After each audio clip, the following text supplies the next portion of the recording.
I'm Malcolm Mandelst, and this is an excerpt from How Low Can You Go, Book 5 in the Do the Wrong Thing series. Last Monday, I read edits to the Ministry and Trust chapters. This week, we're back to new material. You'll be glad to hear. Previously in How Low Can You Go, Ava fought with Garrett, who she made up with, secured her drive-away van to go to Westwood, and Garrett took her to the National Exhibition. This is still in the chapter called Trust. Wayne called, my roommate Darren exclaims, wide-eyed. He's in jail. Jail? I close the fridge, orange juice container in my hand. Darren nods. He said he has an outstanding warrant, so decided to get it out of the way. Nothing serious, check fraud. He'll be home in a few days. We throw a party for Wayne when he gets home. Everyone's on my acid, and Howie and Darren heave old metal chairs into our backyard fire. I've never seen them like this before. It's unsettling, so I leave the party early, which means going upstairs to bed and listening to the pandemonium outside my window. The next morning, I learn just how much piss a human being can hold. The couch and floor in the front room are drenched with it, the old punk rocker Keith snoring, oblivious. Getting out just in time. The day I leave, Garrett helps me pack the van. I don't have a ton of stuff. My co-driver, a friend of a friend of a friend, a woman about my age, will be meeting me at my house at 1 p.m., then we'll catch my sister at the dock at 1:30. Melissa is moving to Westwood to be with her boyfriend. She's not bringing much either, a few suitcases of clothes. After the van is loaded, Garrett and I drive around in Matthew's truck. Garrett decides he needs a new pair of jeans. I mean, what else are we going to do?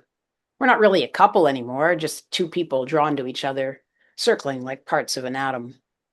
God, I'd love to be with a guy I could shop with. Both of us at home in our bodies, not needing to follow gender roles of male, work, beer, female, clothes, spending man's money. At some mid-level boutique in a half-hip mall, Garrett takes a couple pairs of Levi's to a change room. Standing in front of the mirror, he laughs. I can't do up the buttons. If you didn't take all those pills, you'd be able to, I snap, loud enough for the salesgirl at the counter to jerk her head up, then quickly look back down. Garrett laughs, short, sharp, and nervous. I didn't mean to say it, but in the second the words leave my mouth, I see the couple we'd be. There's a glamour to being bad, so fucked up you can't manage the buttons on a pair of jeans while partying with all the famous actors and musicians. But we're also seedy girlfriend screaming at her drug addict boyfriend in a boutique. Garrett gets the buttons done up. I mean, maybe he's merely sad like me and that makes him uncoordinated. I don't know. He doesn't buy the jeans. Now we're in the burbs and now pulling into the driveway of a large brown brick house. It's new, Victorian style without the gingerbread flourishes, perfect lawns, trimmed shrubs, not a hair out of place. I turn to Garrett. I have to pick something up, he says, 1 sec. He gets out of the truck, disappears around the side of the house, then returns with an envelope. Back inside, he sits for a moment, envelope in his lap, then he turns towards me. He picks up the envelope and opens it towards me. Pills. 9 or 10, blue and pink, powdery, all about a centimeter long, give or take a few millimeters, oblongs and diamonds. I look up at him. I'll do most of these today, he says. I press my lips together and nod. He puts the pouch and its poison cargo into the console compartment and turns the ignition. One life, but we're not the same. We get to carry each other. Susan leaves them for me behind their hydrometer, he says as he backs up onto the street. He glances over at me and laughs. Her husband gets them. He's a psychiatrist for the Workmen's Compensation Board. January 6, 2018, 4:48 p.m. Reader, I can't remember the last bit of time with Garrett, whether he dropped me at my Chelsea Village house and drove off or stuck around till my co-driver arrived. I think he would have sat with me on our step all quiet, saying something like, take care, give me a call when you arrive, as Melissa and I got into the van. But he might have left earlier, with his envelope, saying those things then. I will call him when I arrive. He'll call me back, but he'll become increasingly hard to get a hold of. No, he won't come to Westwood. I'll be losing my mind after I quit school, which happens so fast it'll make your head spin. Cliché, I know. I was so fucking lonely. He won't say, please come back, or even, I miss you. Maybe a few I misuse, uttered quickly, staccato, with no lingering on the missing. Maybe he did say come back, knowing I wouldn't. He'll tell me nothing about what he's doing, which, to be honest, I hadn't taken a whole lot of interest. That's not true. There was a big amorphous wall between him and me, probably between him and everyone. 4 to 6 feet deep, stretching sideways 50 feet in each direction and upwards as far as I could see, rippled like a foggy, gentle stream, or the heat coming off concrete or a desert, but cloudy. It moved side to side, preventing me from passing.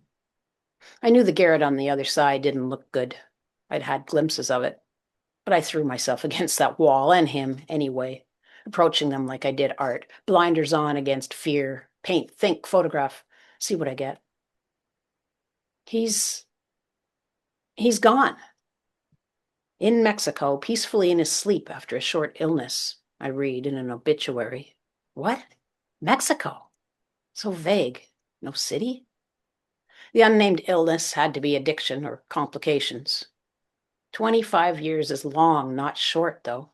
Actually, it would have been more than 25 years. I think his parents were religious and authoritarian, like mine, and would have found his choices embarrassing. Peaceful? They wouldn't have seen the real Garrett behind the wall either.